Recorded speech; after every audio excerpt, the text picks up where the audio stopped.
Hello friends, ये science का practice set 28 है और आज भी हम इजी टू मॉडरेट लेवल के क्वेश्चन को देखेंगे तथा हर एक ऑप्शन को अच्छे से डिस्कस करेंगे ताकि एक क्वेश्चन से मल्टीपल क्वेश्चन सॉल्व कर सके।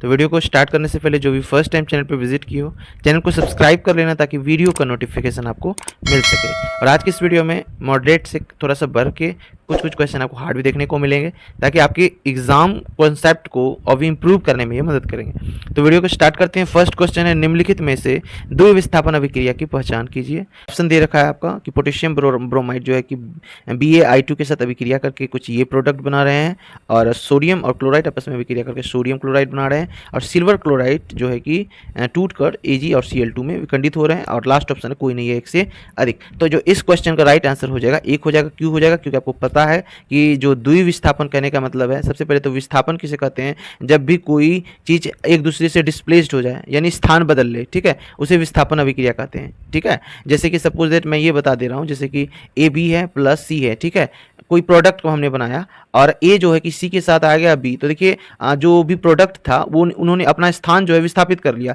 देखिए B पहले यहाँ था A के साथ, अभी B देखिए इधर आ गया, C पहले अकेला था A के साथ विस्थापित हो गया। तो यही है, तो इस टाइप की अभिक्रिया को हमने जो अभी यहाँ बनाया वो हो गया एकल विस्थापन अभिक्रिया। अब द्वि विस्थापन अभिक्रिया किसको कहते हैं? जब दो प्रोडक्ट आपस में विस्थापित हो जाए, यानी A B है और C और D है, ठीक है, चार प्रोडक्ट बनाए हमने और चारों ने अपना स्थान विस्थापित कर लिया। A के साथ C आ गए और B के साथ D आ गए।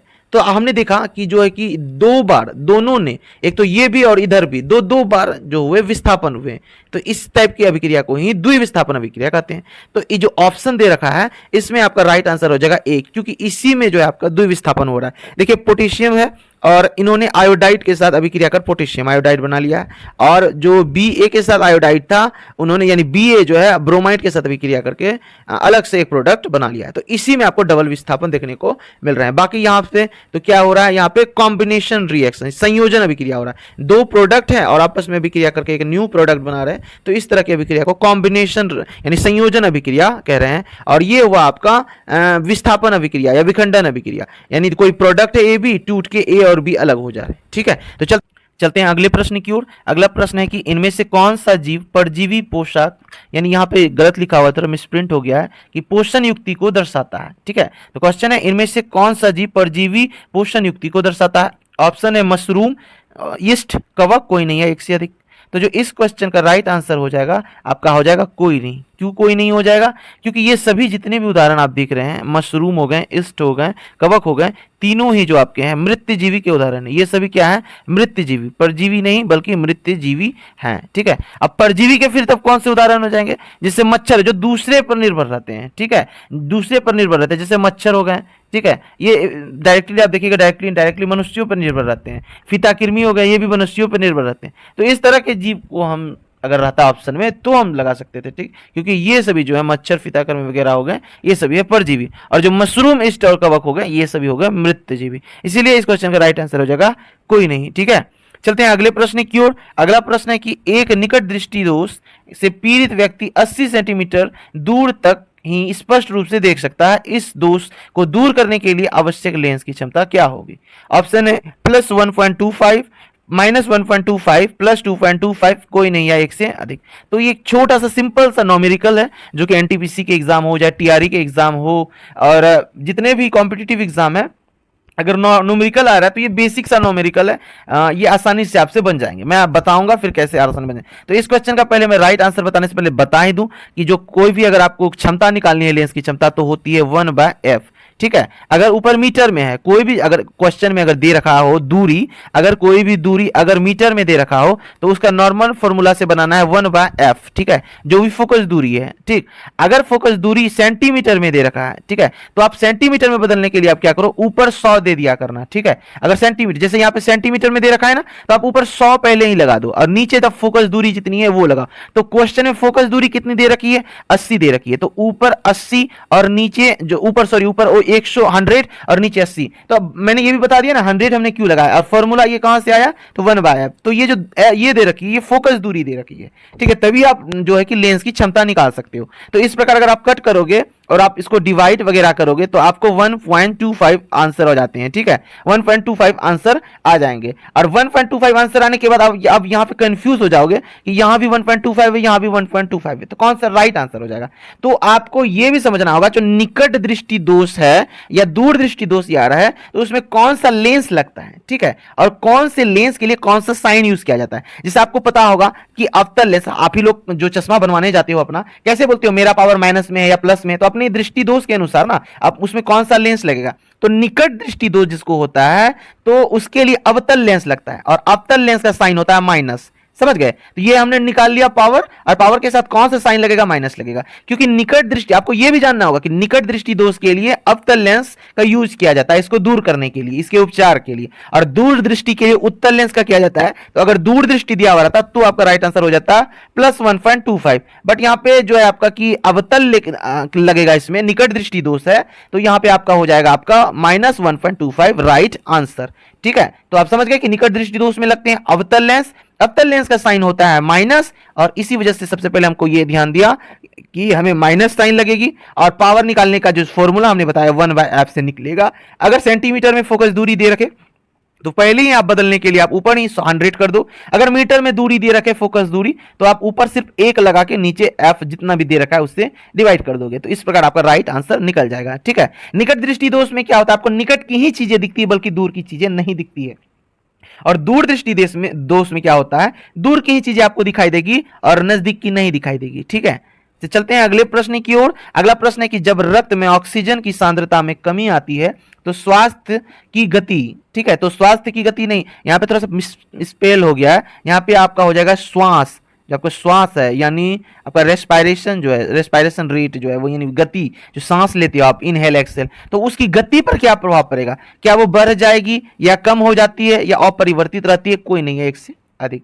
तो देखिए ध्यान दीजिएगा कि जब और रक्त में जो ऑक्सीजन की सांद्रता में कमी आ रही है, ठीक है, कमी आ रही है तो सब ऑब्वियस सी बात है, अगर हमारे शरीर में ऑक्सीजन की कमी होगी तो आप खुद गैस करके देखो, आप एज अ स्टूडेंट नहीं, आप अपने प्रैक्टिकल लाइफ से जोड़ के देखो, अगर आपके अंदर ऑक्सीजन की कमी होगी तो आप क्या करोगे, जोर जोर से सांस लेने लगोगे ना, तो जोर से सांस लोगे तो श्वसन दर क्या हो जाएगी, यानी श्वसन की गति क्या हो जाएगी, तो बढ़ जाएगी, ठीक है। अपने में प्रैक्टिक कुछ क्वेश्चन जो होते हैं अगर आप नहीं भी जान रहे हो, आप अपने प्रैक्टिकल करके देखो खुद में कि क्या होगा, तो ये आपका राइट आंसर हो जाएगा, बढ़ जाएगी, ठीक है। तो चलते हैं अगले प्रश्न की ओर। अगला प्रश्न है कि इनमें कौन कैंसर के उपचार में प्रयोग आता है। ऑप्शन है कोबाल्ट 60, कीमोथेरेपी, इंसुलिन, कोई नहीं है एक से अधिक।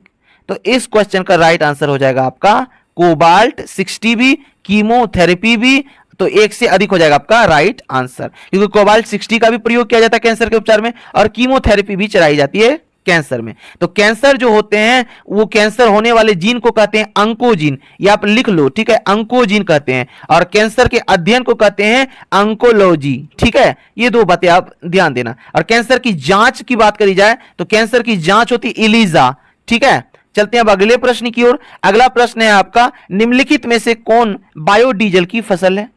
अब देखिए ऑप्शन दे रखा है जेट्रोफा, कपास, गन्ना, कोई नहीं है एक से अधिक। अब आपको बताना है कि बायोडीजल कौन सी फसल से प्राप्त होती है, तो इस क्वेश्चन का जो राइट आंसर हो जाएगा जेट्रोफा, क्योंकि आप ऐसे भी एलिमिनेट करके बना सकते हो कि कपास तो होगा ही नहीं, गन्ना तो होगा नहीं, गन्ना से ये कपास और गन्ना से तो होगा नहीं, तो होगा क्या, तो जेट्रोफा हो जाएगा। तो इस प्रकार भी आप अपना एलिमिनेट करके राइट आंसर बता सकते हो। चलते हैं अगले प्रश्न की ओर। अगला प्रश्न है फिर फसल से ही रिलेटेड कि किस खेत से मीथेन गैस का उत्पादन होता है।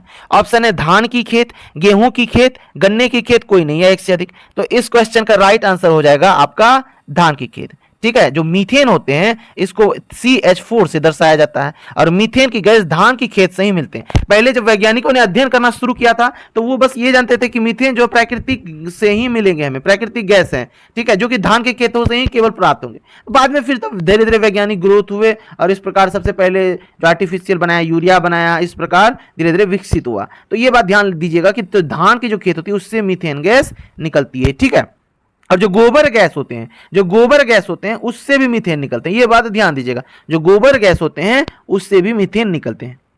चलते अगले प्रश्न की ओर। अगला प्रश्न है कि प्रकाश संश्लेषण की क्रिया के दौरान किस गैस का अवशोषण होता है।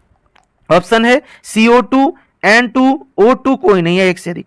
तो इस क्वेश्चन का आपका राइट आंसर हो जाएगा CO2। क्यों बोला हमने? क्योंकि प्रकाश संश्लेषण की क्रिया के दौरान, प्रकाश संश्लेषण आप जान रहे होंगे, प्रकाश संश्लेषण की अभिक्रिया आपने अगर नहीं जानते तो मैं यहाँ प्रकाश संश्लेषण की अभिक्रिया लिख देता हूं। जो प्रकाश संश्लेषण होते हैं उसमें आपका क्या CO2 को लेते हैं और क्या देते हैं इधर O2 प्लस एनर्जी। ठीक है, मैंने शॉर्ट लिखा, ठीक है, हर चीज ने जो इंपॉर्टेंट है मैंने वो लिख दिया। तो CO2 क्या करते हैं, लेते हैं और ऑक्सीजन बाहर निकालते हैं प्रकाश संश्लेषण के दौरान। नॉर्मली अगर प्लांट रेस्पिरेशन करे तो O2 भी लेते हैं वो, ठीक है, लेकिन फोटोसिंथेसिस करने लगे तो उस टाइम उसे CO2 की नीड होती ही होती है। तो CO2 को अवशोषित करते हैं और तब O2 को क्या करते हैं, उत्सर्जित करते हैं, यानी बाहर निकालते हैं, और इस प्रकार हमें जो कि पौधों से ऑक्सीजन प्राप्त होता है।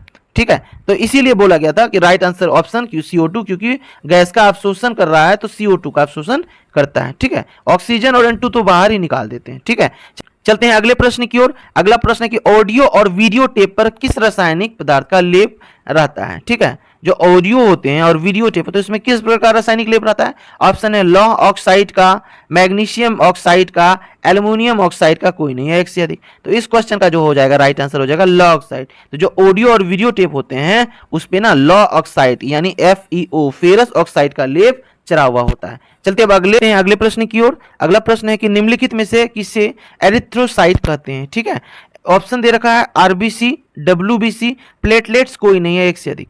तो जो इस क्वेश्चन का राइट आंसर हो जाएगा आपका RBC यानी रेड ब्लड सेल यानी लाल रक्त कोशिका, WBC यानी व्हाइट ब्लड सेल श्वेत रक्त कोशिका। ठीक है, और प्लेटलेट्स का प्लेटलेट्स ही। तो जो एरिथ्रोसाइट है, जितने भी जैसे लाल रक्त कोशिका हुए, WBC हुए, प्लेटलेट्स, इसके कुछ वैज्ञानिक नाम है। तो लाल रक्त कोशिका के वैज्ञानिक नाम होते हैं जो एरिथ्रोसाइट, उसी प्रकार WBC का वैज्ञानिक नाम होते हैं ल्यूकोसाइट। और याद होगा आपको कि जब ब्लड कैंसर की बात करी जाती है तो बोला जाता है उसको ल्यूकेमिया, ल्यूकोसाइट।